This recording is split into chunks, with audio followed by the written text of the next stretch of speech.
Another potential playoff matchup here with the Detroit Lions traveling to Philadelphia for Sunday Night Football here. Lions and Eagles.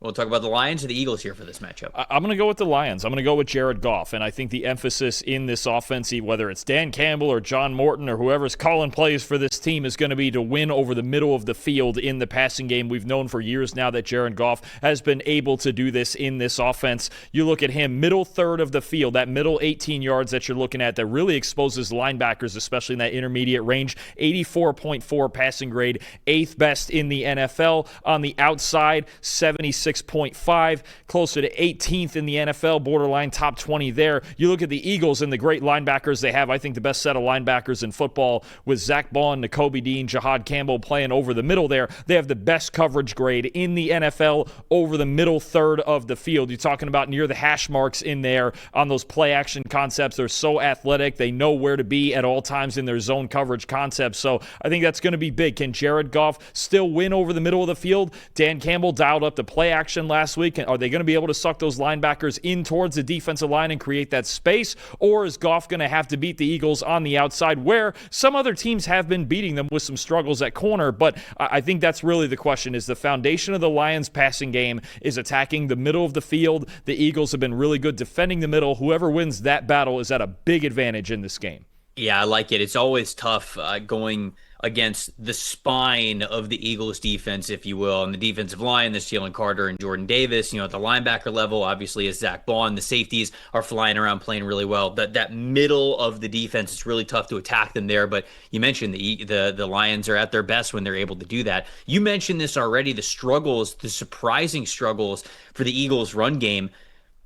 Saquon Barkley, since week 2, has more games with under 3 yards per carry than he does games with over 3 yards per carry. I mean, that's just a far cry from what the Eagles were last year in the regular season on their Super Bowl run, everything. The Lions are 6th in run defense this season. And so when you look at that line right there, I understand that this game's in Philadelphia, but the Lions are sitting there as a 2.5-point favorite.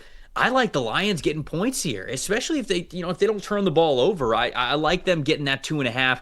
That feels good to me because I just don't know how much longer I can sit here and go, it's the Eagles offensive line, it's Saquon Barkley, they'll figure it out. Because I feel like I've been saying that now for 4, 5, 6 weeks. And we're getting to the point where it's just a lot more inconsistent than we imagine the Eagles rushing attack to be. And then especially now, with all the drama surrounding A.J. Brown, out here playing Madden with I don't know who the Twitch streamer was, but he's basically saying like, hey, if I'm on your fantasy team, get rid of me.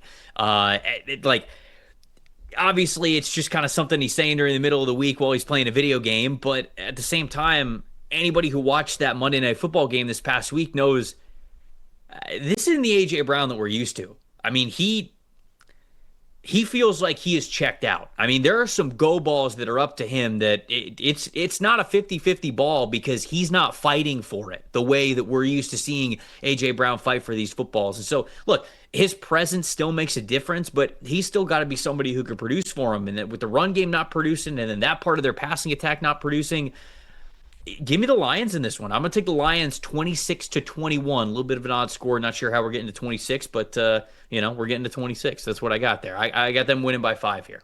I'm also very worried about the A.J. Brown situation, not just this week, but long term, because they can't win a Super Bowl to me without A.J. Brown being the A.J. Brown he's been the last 3 years. I don't think it's possible. I think at that point, if Brown is going to play the way that he's played most of this year, especially this past game against the Packers, I just don't think the Eagles have enough at that point offensively. The other matchup, I want to go back to the other side real quick that I think is a lot of fun. Jalen Phillips was really good for the Eagles in his first game in Philadelphia. 7 pressures, also a 79 run defense grade, and he's going to line up mostly across from Penei Sewell on that right side of the Lions offense. That to me is a primetime matchup that could decide a lot of this game, especially in the run game for the Lions. But I'm with you. I think the Lions are rolling right now. I think this offense needs to go out on the road and prove in this game that they can play with this Philadelphia team. They're fully healthy on defense this year. I think Jack Campbell could play a big factor in the run game, like you mentioned on that side. I think it's tight. I still think it's going to be very hard for Jared Goff to go in there and make a ton of big throws, but I think he gets it